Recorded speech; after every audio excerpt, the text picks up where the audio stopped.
Na parte de química, a gente já inicia o processo de separação de misturas, né? E aí a gente tem, já tínhamos visto, né, que a gente tem as misturas homogêneas e as misturas heterogêneas.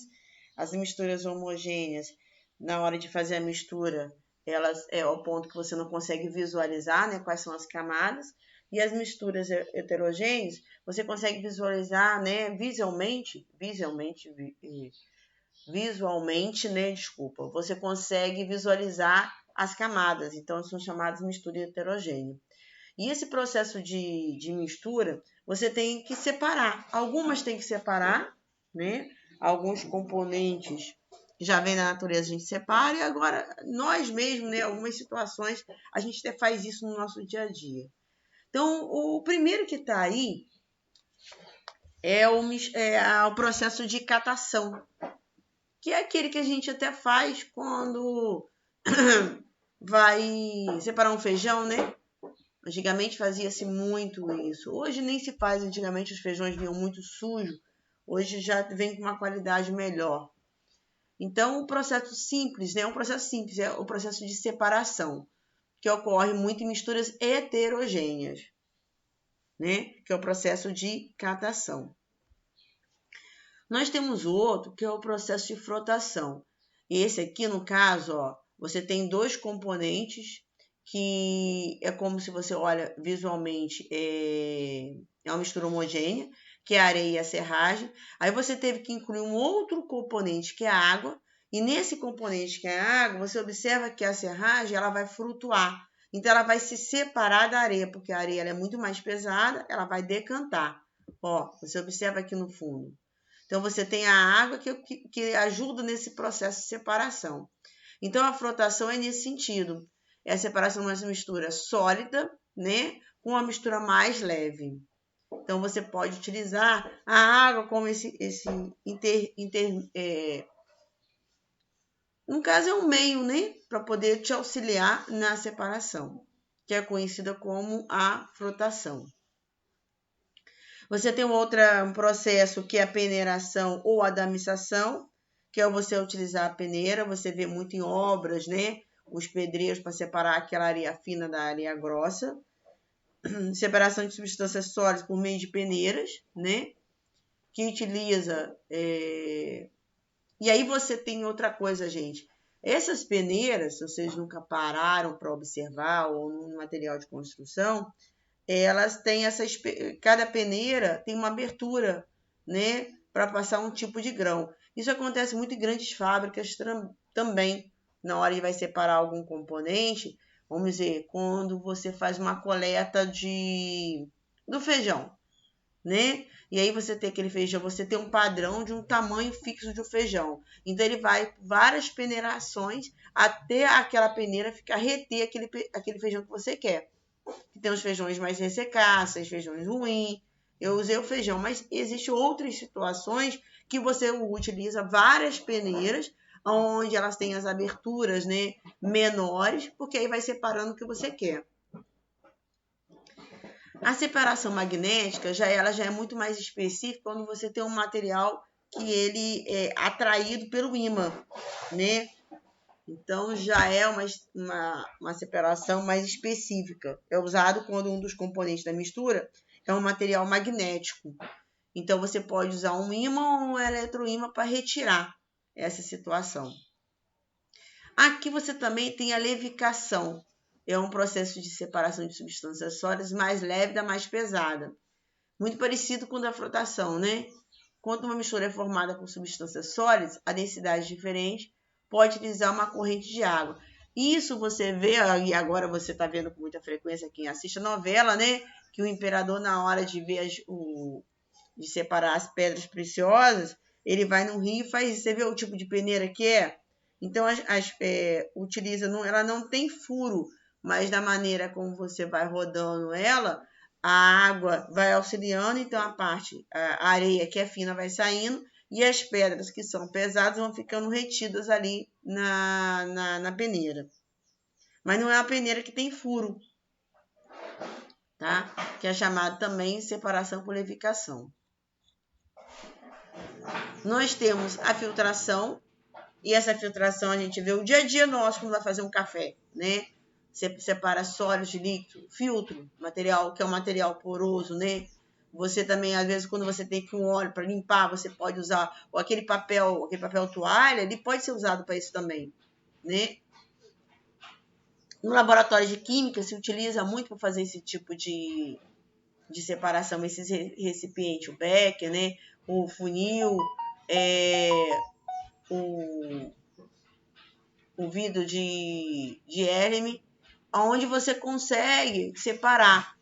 E aí o bastão de vidro ele vai ajudando. Você tem uma mistura heterogênea e o papel de filtro ele vai reter aquela parte mais fina, né, que é a areia, e sai só o líquido, né, a solução filtrada. Nós temos a centrifugação, que você vê muito isso na hora que você vai lavar a roupa, que você utiliza um processo de centrifugação. Você tira toda aquela água que está na roupa. Então, é um processo de centrifugação, ela acelera a sedimentação. Em laboratórios clínicos, a parte sólida do sangue, entendeu? Aí eu estou fazendo assim, uma comparação no nosso dia a dia, mas num laboratório, quando você vai fazer um exame de sangue, que faz esse tipo de separação através da centrífuga.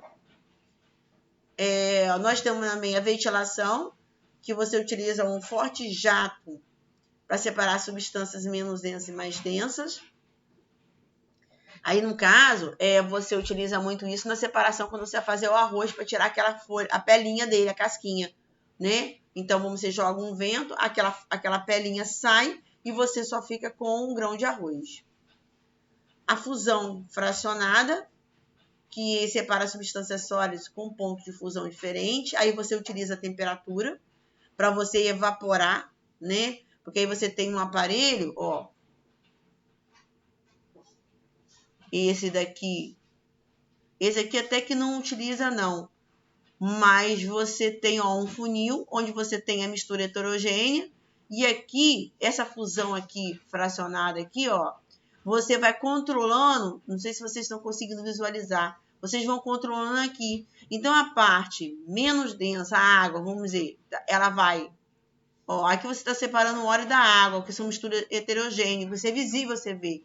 Então, vai chegar um ponto que você vai tirar a água toda e o óleo vai ficar retido. E o funil, ele é preso no suporte, você tem um becker, aí você tira a água. Também você pode utilizar o processo de sedimentação. Você tira essa água e o sólido fica sedimentado aqui.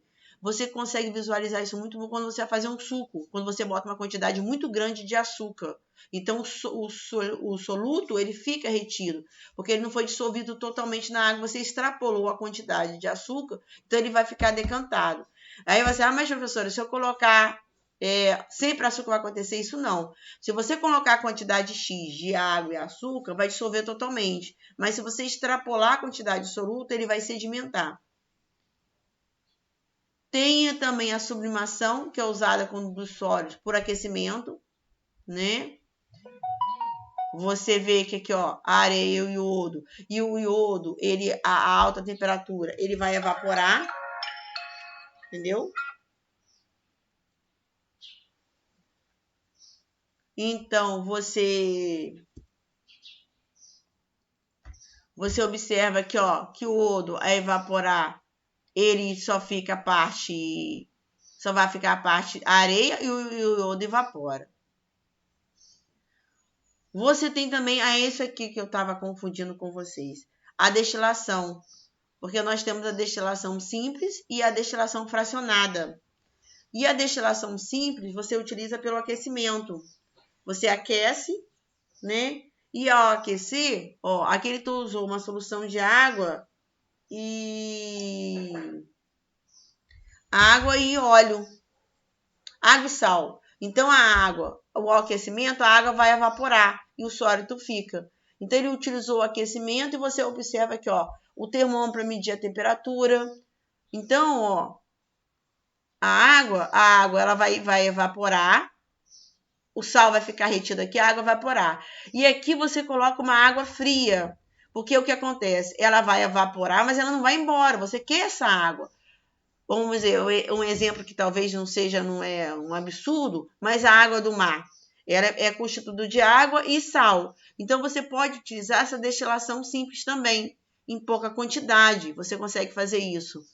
Então, a água, ela evapora, mas aí ela não vai aqui. Aqui é só um termômetro para ver a temperatura. Ela vem para cá, o vapor. Chegando aqui, você coloca uma água fria, tá? E essa água fria, ela vai fazer o quê?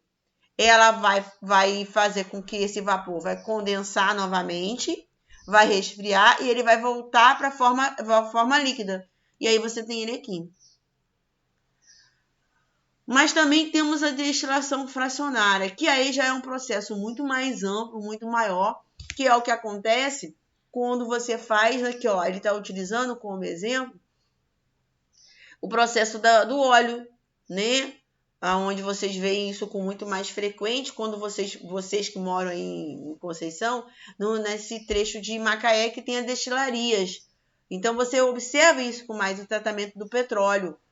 Então, ó, o processo de separação. E aqui eles separam, ó, nos resíduos, nos óleos lubrificantes, nos óleos de combustível, no querosene, na gasolina e no gás. Já é um processo maior, aonde as etapas são... E aí tem todo esse processo também de aquecimento. É uma temperatura altíssima e ao aquecer ele vai formando, de acordo com a temperatura, vai separando as substâncias e especificamente você vai ter os tipos de óleo, os tipos de gasolina e gás.